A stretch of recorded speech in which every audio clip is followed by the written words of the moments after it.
The Bills make me wanna shout, kick your heels up and shout, throw your hands up and shout, throw your Welcome in, everybody. I'm Donald Jones. I'm Ruben Brown. We are the Buffalo Soldiers podcast. We're here at McFadden's in New York City. We'll be here every week. We're giving away different things. We're going to have a lot of fun this year. Hopefully the team can have a lot of fun and the fans can have a lot of fun with us while we're in here. Ruben, what you got to say, man? Check us out every week here on the Buffalo Soldier podcast. We're going to give you as much insight as we possibly can when it's allowed for us to give it. The Bills make me wanna shout, kick your heels up and shout, throw your hands up and shout, throw your head back. We are here at McFadden's week one, and week one didn't turn out like we wanted it to. No, it didn't. It didn't go well for the Bills at all. And listen, I'm not going to keep people waiting around for our analysts of this game. They saw what happened. From my perspective, real quick, they look ill-prepared for the game. The Buffalo Bills did not look like they had an offensive game plan that was going to be one that was going to sustain them through the entire game. Defensively, they were soft up the middle all day. It seemed as though they didn't have an answer for some of the consistent runs. Special teams was a little lacking, but there was some promise. What's his name? Murphy, the third string running back. He seems like he's a guy that might give us some positive yards in the special teams game. But the punter had a few good punts, but we don't want him punting all day. Right. So that's what I see real quick. So for me, I don't know how much I see positive. I got a bunch of things that I want to talk about here. You got, number one, the offensive line play. It's not going to get it done. No. I don't care who's at quarterback. If you let them get hit all day, you're going to have interceptions, you're going to have fumbles by the quarterback. They couldn't get anything going on offense. That was number one, the line play. The quarterback play with Peterman wasn't working. But for me, the sexiest position in football is the wide receiver position, and they could not get any separation. And I don't care who's playing quarterback, how strong his arm is. If you can't create separation as a wide receiver, you're going to have a long season. Donald, is that something we overlooked going into the draft, in the preseason, in camp and everything? Did we overlook the receiving core? You know, I think a lot of fans didn't overlook it. Because fans were like, yo, we need a number one wide receiver. Right, that's true. When they wanted to draft a quarterback, everybody's like, you got to get a number one wide receiver. Yeah. Well, guess what? They passed up on a number one wide receiver. So you got Kelvin Benjamin as your number one. Yeah. He can't create any separation. No. You got Zay Jones, who's a possession receiver. You have Curley, who's a slot receiver. Right. So you forgot about the wide receiver position, and I don't care who's playing quarterback. If you can't get separation and you can't catch consistent balls in the sunshine or in the rain, it's going to be a long season for your offense. That a long season also, if you don't, number one, first and foremost, the thing I always talk about is running the football. And if you can't run the football, which they didn't, and that's where I go into the coach's game plan, and it didn't look like they were really prepared because there were no runs. There were no consistent run plays called. Number one, knowing that you have two, not just one inexperienced quarterback. Right. You have two inexperienced quarterback. Peterman that had a horrible outing the first time he was out, and then he comes back again and has another horrible outing. They just were not committed with the run from the opening whistle, and I think that is something they're going to have to address going forward.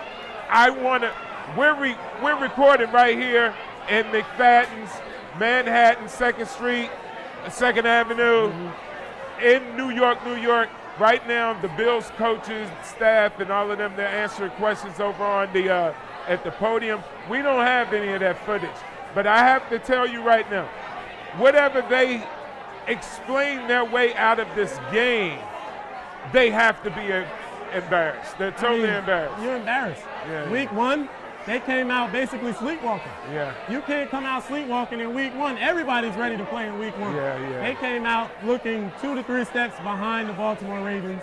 And I want to get to the defense in a second. But the last thing I want to get to, and this is something that everybody in Buffalo is going to be talking about this week, you can't go back to Nathan Peterman now. No. You got to stick with Allen. You cannot go back to Nathan Peterman. Yeah. Allen is your quarterback now moving forward. Nathan Peterman is going to be your backup. For me, I'm upset the fact that they let A.J. McCarron go. Yeah. Because if Nathan Peterman has to come in, the kid's confidence is shot. When you think about all of the games he's played in, going back to L.A. last year, the Chargers, 5 interceptions. Then he comes in the snow game and gets a concussion. Then he comes in the playoff game and throws an interception to end the game. And now you get in this one and you don't play well. So his confidence is shot, but he's your backup quarterback. So that's rough. But you got a rookie in. He shows some promise. He's going to have a lot of ups and downs. You got Buffalo fans just have to understand that this kid is going to be up. He's going to be down every week. You got to deal with the good with the bad. And now on the defensive side of the ball, they couldn't stop the run. No. They couldn't stop the pass. No. I mean, they couldn't stop anything. No, they didn't. There wasn't enough pressure up front. And when they did have pressure up front from the line or however they got the pressure to the quarterback, it wasn't enough. The quarterback found a way to escape it. Flacco found a way to extend plays. The young Jackson got in the game and found a way to extend plays. That's what the Ravens were getting from their quarterbacks over there against our defense, which we were hoping that was much improved over the season, or they made improvements. Now, a young linebacker, he looks solid in there. Yeah. I think he looks like he's going to be a great addition, but we're going to need some help up front with Kyle Williams. Isn't that why they brought in Starler Tulane? Kyle's doing everything. Yeah, but big money Starler Tulane. yeah, but it didn't look that well. No. Well, let's hope that next week is a better outing for him. Come on, man. So I'm just scratching the surface here because we know the Buffalo Bills fans are going to take this game and dissect it and break it down. And McDermott and his staff, they're going to have to answer to the fans. Why did you allow us to go out week 1 and look like that? Right. There's no excuse for us to look that way. We could have handed the ball off the entire game and looked better than what we did. Probably could have picked up more first downs. When did they even get a first down? Totally. I mean, it was just not a well-coached game. The team didn't seem well-coached. They could have been worn down. I don't know. But there's going to have to be some explanations from the coaching staff. They're going to have to tell the fans, why did our team look that way? Why are people saying we may be the worst team in the NFL? Exactly. It can't possibly be true. But what we saw out here on Sunday, today, it does look like they are probably the worst team. And they look like the Bad News Bills. Yeah, they do look like the Bad News Bills. Fumbling punts and all types of stuff. They got to turn everything around. There's no excuse. I don't care if it's raining. I don't care if you're on the road. Yeah. Week 1, you don't get blown out. You don't let up 50 points in week 1 and score once. Well, Donald, I know we ain't got all day, and it's not really cool talking about the team when they've lost in such a manner. Right. It almost feels to me, because you and I played, now we piling on. Right. Because we got to point out the mistakes and what they did wrong. Well, hell, that's our job now. Exactly. We have to tell them, because I know that there are going to be people that are going to sugarcoat this for them. Right. And the coaching staff's going to try to come up with some type of explanation to the public other than, hey, we got to go to work. Got to go to work. There's a lot of work in front of us. We may not have the manpower, but we're going to definitely put in the work that's going to give us a better chance than what we had this past game. So my final thoughts are, I don't want to bore you guys with how bad the game was. Hey, my final thoughts, man, next week, playing the Chargers coming to town, home opener. Yeah. You got to play a lot better.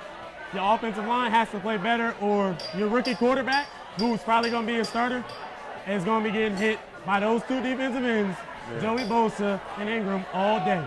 You got to get better on the offensive line. Receivers got to get better. We in McFadden's here in New York City. We about to go turn up. Love, peace, and soul. That's my Don Cornelius. Hey, we'll be back next week. What? The Bills make me wanna shout, kick your heels up and shout, throw your hands up and shout, throw your head back and shout.